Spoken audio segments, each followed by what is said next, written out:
특히 AI를 활용해서 이용자가 시작한 주제를 끝까지 마스터할 수 있게 도와줌으로써 학습 목표를 이루도록 도운 것이 주요했다고 말합니다. 미핑. 사업 아이템이라고 해서 거창하고 대단한 게 아니라 사소하게 보일지라도 불편한 점이나 욕구를 해소시켜주는 해결책이 있다면 그게 사업 아이템이 될 수 있습니다. 요즘은 아직 창업을 하지 않은 예비 창업자들도 정부 지원 사업에 도전할 수 있고요. 창업 후 사업성이 인정이 되면 다양한 루트를 통해 투자를 유치할 수도 있습니다.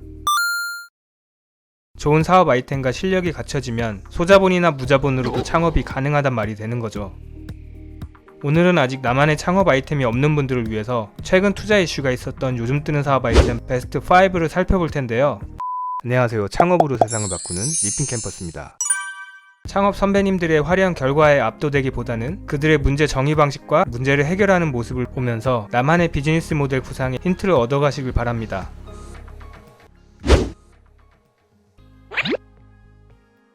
당뇨병은 인슐린의 분비량이 부족하거나 정상적인 기능이 이루어지지 않는 등의 대사질환의 일종인데요. 경제 수준이 높은 나라에서 식생활이 서구적으로 변하면서 발병률이 급증해서 과거에는 선진국병으로 불리기도 했습니다. 당뇨병은 혈중 포도당의 농도가 높아져 세포를 괴사시키면서 여러 합병증을 일으키는데요. 이는 혈액 속 높은 당으로 인해 장기나 신체 미세한 모세혈관에서 혈액의 속도가 느려져 양분의 공급을 제대로 받지 못한 세포가 생존을 위협받으면서 일어나는 현상이라고 합니다. 높은 혈당 환경에서 오래 노출된 뇌는 망막병증을 일으키고 신장에도 미세한 혈관이 많아 심각한 결과를 가져온다고 합니다. 이외에도 당뇨병은 각종 심혈관 질환 등 성인병을 동반하는 만성질환인데요. 아직까지는 당뇨의 완치가 어렵고 식습관과 운동을 비롯한 생활습관 개선으로 꾸준한 관리를 해야 하는 병으로 알려져 있습니다. 하지만 의학 상식이 부족한 일반인이 음식을 가려먹고 하루아침에 수십 년간 쌓여온 습관을 바꾸기는 쉽지 않은데요. 병원에서도 관리를 해준다고 해도 맨날 가는 게 아니기 때문에 그 효과를 높이는 데 한계가 있었습니다. 싱가포르의 홀머스크는 당뇨병과 같은 만성질환에 대한 전 세계적 데이터를 모으는 플랫폼을 구축하고 있는데요. 당뇨병, 심장질환, 정신질환 등 생활습관의 관리가 필요한 질병에 대한 실질적인 데이터를 기반으로 합니다.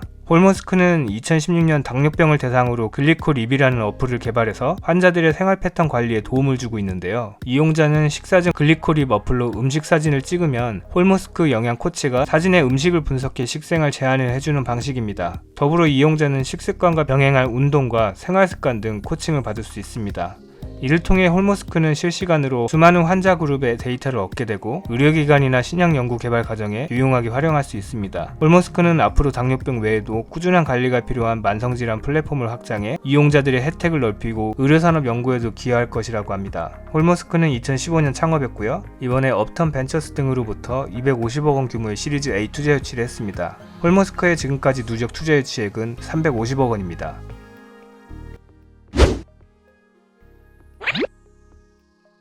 보통 우리나라 회사에서 내부적으로 소통할 일이 있으면 자체 메신저 또는 카톡을 이용합니다. 하지만 보통 자체 메신저는 기능이 제한돼 있어서 이용이 불편하고 카톡은 사생활과 밀접하게 연관돼 있어서 일적으로 이용하기 꺼려지기도 하죠. 워크비보에서는 이러한 불편함을 해소하기 위해서 기업 전용 SNS 플랫폼을 개발했는데요. 워크비보의 이용 방법은 페이스북과 비슷하다고 합니다. 덕분에 대부분 이용자들은 쉽게 워크비보를 이용할 수 있고요. 친숙한 느낌으로 사용한다고 합니다. 워크비보로 회사 공지사항이나 업무 진행 상황 등 공유 내용을 피드로 올릴 수 있는데요. 회사 구성원은 피드를 보고 좋아요나 댓글 등으로 반응할 수 있습니다. 업무를 중심으로 구성원들이 더욱 활발하게 연결되고 생산적인 조직 문화를 형성하는 데 도움이 된다고 하는데요. 워크비보를 통해 팀 내 소통뿐만 아니라 다른 팀과의 소통, 그리고 해외 지사와도 실시간으로 연결된다고 합니다. 이로 인해 팀 간의 협력이 필요한 문제를 쉽게 해결하기도 한다는데요. 현재 워크비보는 통신회사, 호텔, 네트워크 장비 업체 등 다양한 종류의 회사들을 고객사로 확보하고 있습니다. 최근 비즈니스 환경은 문제 해결에 초점이 맞춰져 창의성 향상을 위해 소통의 중요성이 더 강조되고 있는데요. 워크비보는 실제로 구성원 간의 소통을 활발하게 해 직원들의 업무 만족도를 높일 뿐만 아니라 창의적 문제 해결에 큰 도움이 되고 있다고 합니다. 워크비보는 2017년 창업했고요. 이번에 타이거 글로벌 매니지먼트 등으로부터 200억 원 규모의 시리즈 A 투자 유치를 했습니다.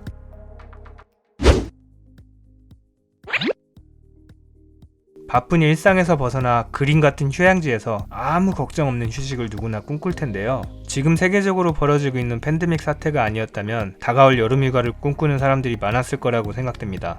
언제가 될진 모르겠지만 현재 팬데믹 상황은 영원히 지속되진 않을 테고요. 팬데믹 이후에 여행에 대한 수요는 다시 회복될 텐데요.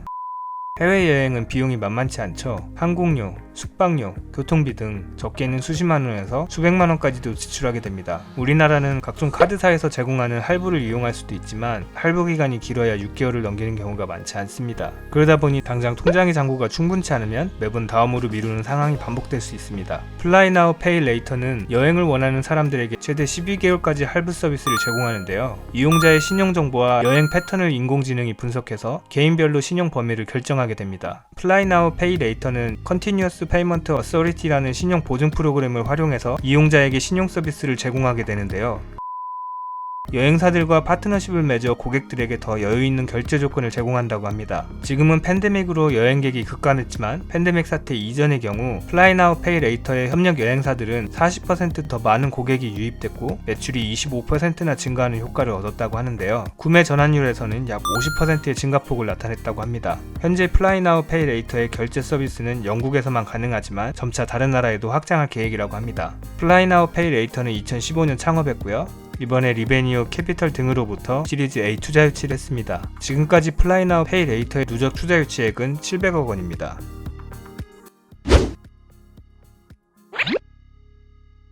식당이나 커피숍을 운영하게 되면 다양한 재료의 공급업체와 거래를 하게 되는데요. 거래하는 재료는 야채, 과일, 정육 등 업종별로 또는 가격이나 품질별로 차이가 있습니다. 일반적으로 식당에서 식자재를 주문하면 공급업체에서 가게까지 배달을 해주는데요. 이때 주문한 물건과 함께 상세 내역이 담긴 송장을 건네줍니다. 송장에는 공급업체, 거래 품목, 수량, 단가, 합계 등의 내역이 적혀 있는데요. 거래하는 업체가 많다 보니 내용을 일일이 정리하기가 어렵고요. 그러다 보니까 가격은 어떻게 변하는지, 원가 비율은 어떤지 그때그때 인지하지 못하는 경우도 있습니다. 물을 많이 쓰는 주방의 환경적 특성상 종이로 된 송장이 물에 젖거나 찢어지는 경우도 다반사죠. 푸드레이저는 스마트폰 카메라를 이용해서 이 문제를 해결했는데요. 푸드레이저의 어플을 이용해서 송장을 카메라로 찍으면 자동으로 모든 내용이 전산으로 입력됩니다. 덕분에 이용자는 따로 데이터를 입력할 필요가 없어졌고요. 송장을 따로 보관할 필요도 없겠죠.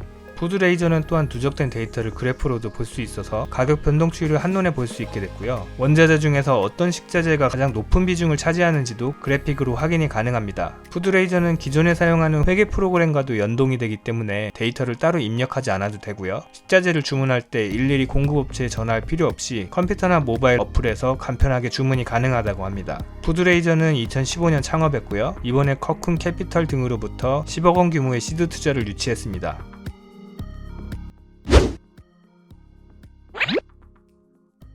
여러분은 영어 단어를 어떻게 외우시나요? 저는 중학교 때 선생님이 단어를 100번씩 써서 외우라고 알려주셨는데요. 단어 하나를 100번씩 쓸 만큼 인내력이 좋지도 않고 쓴다고 해도 쓰는 동안 잡생각이 많이 들어서 고생했던 기억이 납니다. 결국 영어는 포기했습니다. 요즘 학교에서는 어떻게 가르치는지 모르겠지만 새로운 걸 머릿속에 입력시키는 일은 쉽지 않습니다. 가장 좋은 방법은 집중해서 반복하고 관련된 이미지를 떠올려서 의미를 기억하는 것이라고 하는데요. 이 또한 혼자서는 지속적으로 이어나가기가 쉽지 않죠. 퀴즐렛에서 단어 암기에 특화된 프로그램을 제공하고 있는데요. 컴퓨터나 스마트폰 어플로 외우고 싶은 단어를 입력하면 마치 단어 카드를 뒤집어서 뜻을 보는 플래시카드 게임을 하듯이 이용할 수 있고요. 외국어 단어뿐만 아니라 화학 기호, 음식의 레시피 등 다른 분야로도 이용할 수 있습니다.